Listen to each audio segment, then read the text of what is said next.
Hello दोस्तों, आज हम बात करने वाले हैं कोल इंडिया के बारे में। तो कोल इंडिया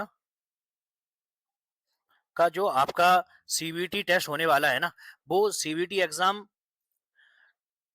24 अगस्त को होने वाला है और आज आपका 15 अगस्त है। तो अभी आपके पास में 9 दिन है और इन 9 दिन में आपको कैसे प्रिपरेशन करना है, इसके बारे में आज हम बात करेंगे। तो आज हम कोल इंडिया का 2020 का एक क्वेश्चन पेपर है, उसका जो टेक्निकल पार्ट है, जो टेक्निकल के आपके 100 मार्क्स के क्वेश्चन आने हैं, उन 100 मार्क्स के क्वेश्चन को आपको कैसे सॉल्व करना है और कैसी स्ट्रेटजी अपनाना है, इसके बारे में बात करेंगे। तो जो कोल इंडिया का जो भी आपका क्वेश्चन पेपर होने वाला है, वो पूरी तरीके से माइनस मार्किंग नहीं है उसमें। तो आपको सारे के सारे क्वेश्चन पहले तो सॉल्व करने हैं और आपके पास में कम टाइम रहने वाला है, तो आप ट्राई ये कीजिए कि जो नॉन टेक वाला पार्ट है उसमें कम से कम टाइम दें और जो टेक्निकल वाला पार्ट आने वाला है, देखो जैसे ये नॉन टेक वाला पार्ट है ना, अब ये देखो ये कैसा सिंपल क्वेश्चन है। Select the pair of words have similar relationship. Robust और वीक, रोबस्ट मतलब जो टफ हो और वीक मतलब कमजोर, मतलब अपोजिट हो गया। अब अपोजिट कौन सा हो सकता है? वेकेंट और एम्प्टी हो सकता है? नहीं हो सकता है। एलियन और फॉरेनर दोनों सिमिलर हो गए। काइंड और जेंटल दोनों सिमिलर हो गए। रिफ्यूज और एक्सेप्ट दोनों ही अपोजिट होना चाहिए। अब ऐसे क्वेश्चन अगर रहेंगे तो ऐसे क्वेश्चन में आपको टाइम ज्यादा नहीं लगाना है। आपको ट्राई ये करना है कि इन क्वेश्चंस को 40% मैक्सिमम टाइम में आप नॉन टेक वाले पार्ट को खत्म कर दें, क्योंकि टेक्निकल पार्ट में आपको कैलकुलेशन करना पड़ सकता है। अब ऐसे अगर आपको फिगर वाले क्वेश्चन आ जाएंगे तो इनको तो आप जस्ट एक बार में ही देख करके बता सकते हैं। अब ये एज रिलेटेड हो गया या क्लास रिलेटेड हो गया। अब शेखर जो है वो 16th नंबर पर है लास्ट से, तो जिज्ञासा कौन से नंबर पर होगी? तो ये सारे क्वेश्चंस जो है ना, वो आपके क्रम वाले हैं, है ना? तो ये सारे क्वेश्चन हो जाएंगे। अब वेन डायग्राम वाले क्वेश्चन है तो आपको देख करके ही पता चल जाएगा। ये तो बहुत सिंपल रीजनिंग और जनरल एप्टीट्यूड वाले क्वेश्चन है, जहाँ पर आपको लगे ज्यादा, ऐसे इन क्वेश्चंस में आपको लगे कि हाँ बहुत ज्यादा टाइम अगर आपका जा रहा है, तो इनको आखिरी के लिए छोड़िए, इनको मत कीजिए। जैसे ये क्वेश्चन है, देखो इतना बड़ा आपको पैरा दे दिया है, कंप्रहेंशन का इतना लंबा पैरा है और क्वेश्चन नंबर 22 अकेला है, ठीक है? तो इनको पढ़ने, इतना ज्यादा पढ़ने के बाद आप कर पा रहे हैं तो गलत है ना। तो इनको ज्यादा टाइम नहीं लगाना है। अब अगर मैं केवल इस लाइन को पढ़ करके इतना बड़ा इवेल्यूट करूंगा तो मेरा टाइम कितना ज्यादा चला जाएगा। तो आपको जुडिशियसली टाइम को यूज करना है और जब आपके पास में टाइम बचे आखिरी में तब कर देना है। और आखिरी में आप नॉर्मली पढ़ करके भी कर सकते हैं। अगर देखो, how would you describe the overall tone of the passage. अब थोड़ा बहुत टोन ऑफ पैसेज देकर के रीऑर्डर एग्जामिनेशन का दिया। स्टेटमेंट एंड असेंबली में एजुकेशन मिनिस्टर ने कहा कि इन्विजिलेटर 7 रूम में थे और ये सब हुआ। Mistake had been realised, mistake realise की गई। Denying reports, reports of the question paper had been leaked, question paper जो लीक हुआ था उसकी रिपोर्ट्स को डिनाई किया गया। फिर सीआईडी इन्वेस्टिगेशन रिवील किया कि क्वेश्चन पेपर रिवील हुआ था सर्कुलेशन में। फिर गवर्नमेंट ने रीऑर्डर दिया एग्जामिनेशन के लिए। 2 ऑफिशियल सस्पेंड किए गए। तो आपको मोटा मोटी पता चल, कैजुअल है नहीं है, फनी है नहीं है, सीरियस है, ये तो पता चल गया ना। 2-3 लाइन पता चल करके कर सकते हैं, आपको पूरा नहीं पढ़ना है, ठीक है? अब ऐसे ही एक और क्वेश्चन पेपर यही, अच्छा सेम पैरा है, okay okay okay, same para है और इसी के बेसिस पे आपका शायद 3 या 4 क्वेश्चन दिए, ठीक है? आप इसको पढ़ करके कर सकती हैं। अब देखो हम बात करते हैं टेक्निकल पार्ट की, जिसके लिए हम आज हम बात करने वाले हैं। तो हम सीरियसली इस चीज़ को पढ़ेंगे और इसमें हम समझेंगे कि आपके क्वेश्चंस कैसे आ सकते हैं और किन सब्जेक्ट्स पर आपको बहुत ज़्यादा जोर देने की ज़रूरत है। देखो, अब जैसे मैक्सिमम और मिनिमम स्पीड ऑफ अराइवल के बारे में बात किया गया है, कोएफिशिएंट ऑफ फ्लक्चुएशन के बारे में पूछा गया है। तो कोएफिशिएंट ऑफ फ्लक्चुएशन का अगर हमें फार्मूला पता है, तो हम इस क्वेश्चन को बहुत ही आसानी से सॉल्व कर सकते हैं। तो कोएफिशिएंट ऑफ फ्लक्चुएशन क्या बोलता है हमारा? कोएफिशिएंट ऑफ फ्लक्चुएशन बोलता है कि देखो, अगर हमारा जो स्पीड का डिफरेंस है अपॉन एवरेज स्पीड, तो हमारे पास में कैलकुलेट करने के लिए बहुत आसानी से हम कैलकुलेट कर सकते हैं 630 और ये हमें 600 दिया हुआ है, ठीक है? फिर अगर हम इसकी बात करें तो हम क्या कर लेंगे, यहाँ पे 630 माइनस के 600 अपॉन 630 और 600 का एवरेज करेंगे तो कितना आ जाएगा? 615 आ जाएगा। तो अगर हम ऐसा कैलकुलेट करेंगे तो हम कर सकते हैं कैलकुलेट, ठीक है?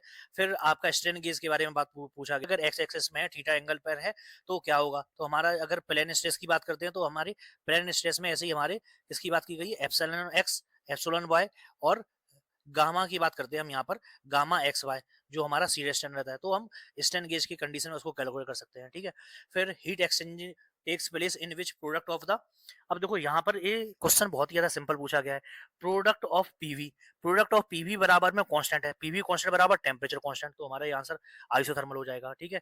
फिर नेक्स्ट हम बढ़ते हैं, इफिशियंसी ऑफ कार्नोट साइकिल। अगर हम इफिशियंसी की बात करें तो इफिशियंसी क्या होती है?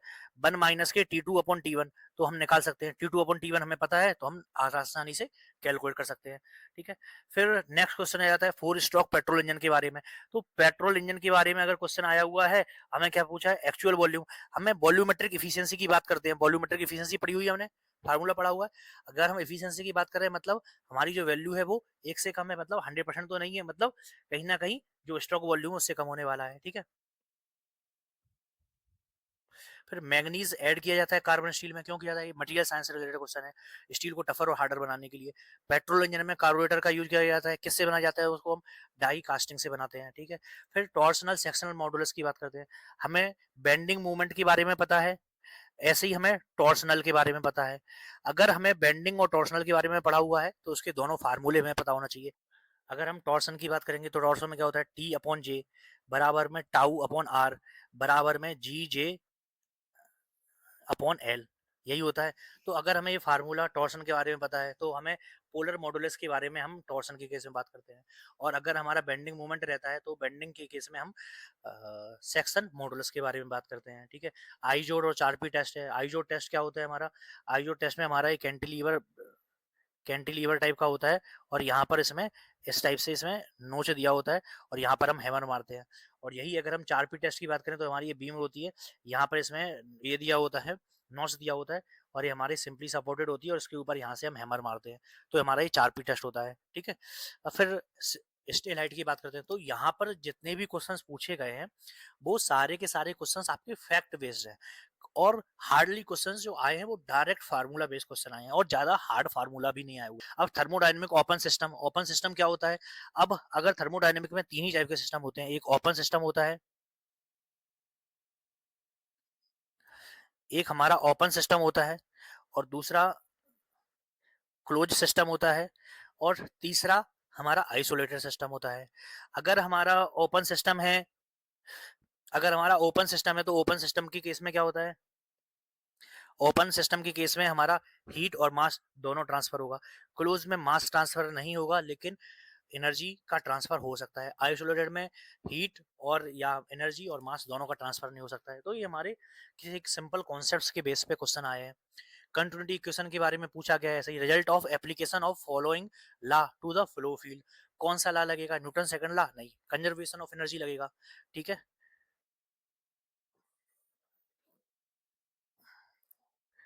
कंटिन्यूटी इक्वेशन की बात कर रहे हैं, बर्नौली इक्वेशन की बात नहीं कर रहे हैं। हाँ, मैंने भी गलत पढ़ लिया। अगर हम कंटिन्यूटी इक्वेशन की बात कर रहे हैं तो कंटिन्यूटी इक्वेशन में कंजर्वेशन ऑफ मास लगेगा, और यही अगर हमारा बर्नौली इक्वेशन होता तो कंजर्वेशन ऑफ एनर्जी हो जाता। तो थोड़ा आपको भी थोड़ा सतर्क रहना है चीजों को पढ़ने में, ठीक है। अब सो plastic deformation of a material under constant stresses, plastic deformation होगा कांस्टेंट स्ट्रेस की कंडीशन में, तो वो क्या कहलाएगा? क्रीप कहलाएगा, ठीक है। फिर कैंटिलीवर बीम के बारे में क्वेश्चन पूछा गया है, जिसका हमें सेक्शन मॉडुलस दिया हुआ है, हमें यंग मॉडुलस दिया हुआ है, ठीक है। यंग मॉडुलस दिया हुआ है हमें, ठीक है। फिर मोमेंट ऑफ इनर्शिया दिया हुआ है, फिर कैंटिलीवर बीम की लेंथ दी हुई है, और हमें लोडिंग दिया हुआ है। तो अब हमें क्या निकालना है? मैक्सिमम डिफ्लेक्शन क्या होगा? तो कैंटिलीवर बीम हमारी ये होती है, और लोड हमने यहाँ पे लगाया हुआ है, तो अब हमें निकालना है डिफ्लेक्शन क्या होगा बीम का। तो डिफ्लेक्शन हम निकाल सकते हैं अगर हमें फार्मूला पता है, ठीक है। GTAW जो tungsten gas tungsten arc welding है, उसके बारे में पूछा गया है। जो प्योर टंगस्टन इलेक्ट्रोड रहता है उसको एनहेंस करने के लिए एनर्जी कैपेसिटी, करंट कैपेसिटी या एनर्जी कैपेसिटी इंक्रीज करने के लिए मटेरियल कोटेड किया जाता है। तो वो मटेरियल किसका रहता है? वो थोरियम का रहता है। फिर स्पेसिफिक वेट के बारे में पूछ रहा है। देखो, एक कैलकुलेशन वाला पार्ट है, लेकिन मैं इसको बता देता हूँ। तो अगर हमारा W1 जो एक्चुअल में क्या है? बॉडी का स्पेसिफिक वेट W1 है, एक्चुअल में वॉल्यूम V है, और जो हमारा लिक्विड है उसका W2 है, और इनटू में V स्मॉल v वॉल्यूम उसने डिस्प्लेस किया हुआ है। तो ratio of volume of the object above, object का वॉल्यूम टोटल कितना है? V, जो बाहर रहने वाला है वो V माइनस V हो गया, to its actual volume upon V, क्या हो जाएगा हमारा? 1 - V small v upon capital V। अब small v upon capital V करेंगे तो क्या हो जाएगा? यहाँ पर क्या हो जाएगा? 1 माइनस क्या हो जाएगा? W1 अपॉन W2, यही हो जाएगा। देखो, अगर यहाँ से हम देखेंगे तो W1 अपॉन W2 क्या हो जाएगा? फिर W2 minus W1 upon W2, यही हो जाएगा। तो ये हमारा आंसर हो गया। ये सिंपल क्वेश्चन हैं, और आप थोड़ा सा दिमाग लगाएंगे तो इन क्वेश्चन को सॉल्व कर लेंगे, ठीक है। फिर एडियाबेटिक प्रोसेस के बारे में पूछा गया है कि ये किसके ऊपर डिपेंड करता है? एंड स्टेट्स के ऊपर, ठीक है। फिर ऐसे ही हमारा पिनियन है जो रोटेट्स कर रहा है, 1200 आरपीएम पे रोटेट्स कर रहा है। ये टॉर्क जो ट्रांसमिट कर रहा है वो 20 न्यूटन मीटर का टॉर्क ट्रांसमिट कर रहा है, ठीक है।